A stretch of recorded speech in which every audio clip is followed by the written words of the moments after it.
Kriza ekonomike vijon të ndikojë në mbylljen e bizneseve në rajonin juglindor të Korçës. Janë të shumta ato biznese që nuk arrin të likuidojnë as taksat e jo më të sigurojnë fitime, dhe kjo është arsyeja që i çon ata drejt falimentit. Megjithatë, me ndryshimin e paketës së re fiskale, se kush fiton më shumë paguan më shumë, e kush fiton më pak paguan më pak, është vënë re një tendencë në rritje të çeljes së bizneseve të reja.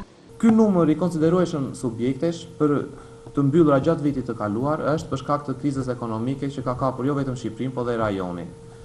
Me hyrjen në fuqi të paketës së re fiskale dhe ndryshimeve të bëra në vitin 2014, biznesi i vogël me xhiro deri në 8 milion lek i nënshtrohet një sistemi të ri taksimi.